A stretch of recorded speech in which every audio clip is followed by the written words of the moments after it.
muốn rời đây, ba nằm ở đây, bà nằm ở đây, mẹ không có muốn rời đi.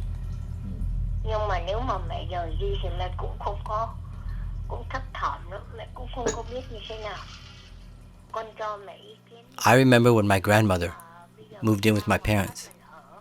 It seemed ideal until it wasn't. Really enjoyed the opening of Repeat. I was really intrigued and wanted to learn more about the family story through those photos that were shown at the beginning and that narration, and I felt like my curiosity was hooked right at the start. I loved how there was blank footage without music over on top of it. It was just like the phone conversations overlaid with like everyday footage almost. And I felt myself curious till the very end, like very invested in the dilemma between the narrator and his mother, and just kind of curious about how that decision would be made.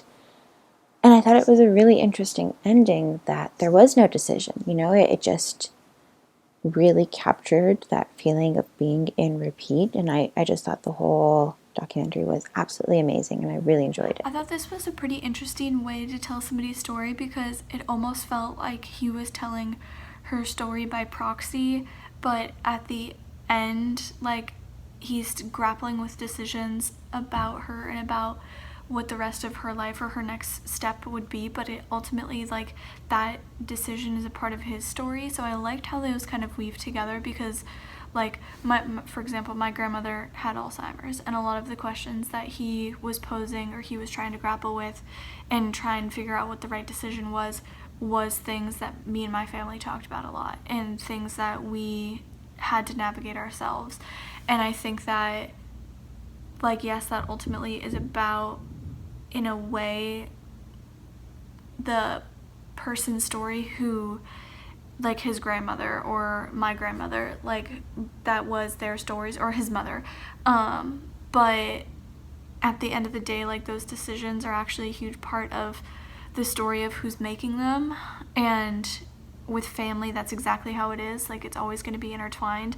Your stories are never really ever going to be separate. And I thought that it was such a beautiful way to kind of portray that. Very nice balance between beautiful and sad.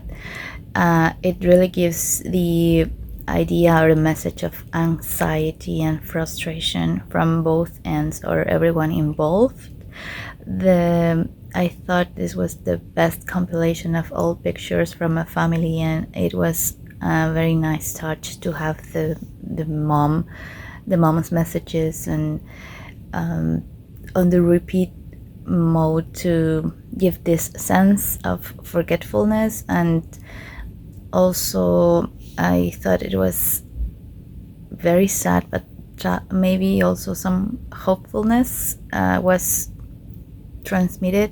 I don't know, I really enjoyed it, and it's a sad scenario, but I commend them for making a film about this. It really captured the monotony of the mother's life, with the clock ticking, the repetition of shots, but also very much provided a deeply emotional exploration into this family unit, and covered really a range of emotions for me. There's the frustration of the son, the confusion of the mother, but ultimately there was a lot of love at the foundation of it, which I think very much aided the piece, and really echoed that unsureness of what to do with a loved one, because you can't tell someone how to live their life. Ultimately, they have to make that choice.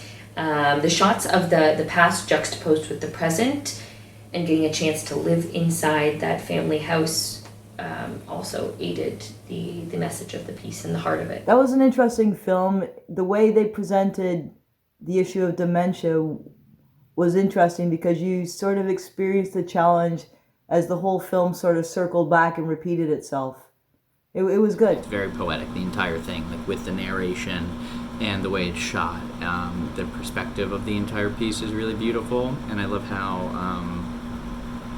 it kind of dances back and forth between this like stillness and this kind of like chaos and drama, and I feel like that's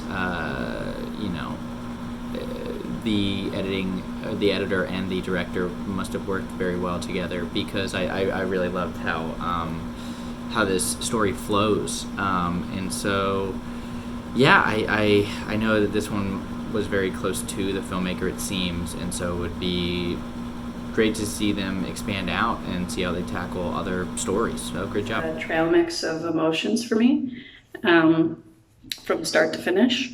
I really love the editing of the family photos to include the family's history, and as Lee narrated the reality of his past and present as well, and his considerations for the future. I thought the scene towards the end where she's sitting in her chair and the camera is slowly inching towards her was paramount as well.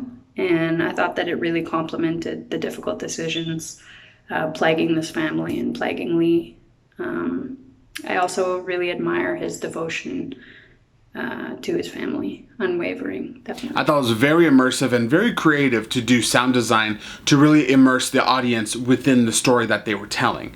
And with them going back to the farm and on the plantation and the life that was there, the use of sound effects were there to give a kind of a sense of what life was like and what sound you would hear, along with the visual of their family photos. I thought it was a really good pairing with that.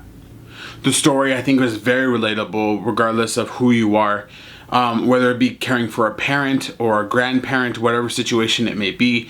Everyone can relate to this in one way or another, and I think it was very creative and very important to show the difficulties in caring for a parent or caring for someone who can't necessarily take care of themselves. I love the idea that, we all have a story that's worth telling, and the filmmaker here has definitely found a way to make his just really compelling and interesting, and has done some really nice editing. The way the phone call is sort of interspersed with the rest of it, I thought was just smart. It kept things fresh. You weren't, stale and stagnant on any particular scene too long. So I like what he did with it a lot, and I think it's definitely an interesting story worth having a listen.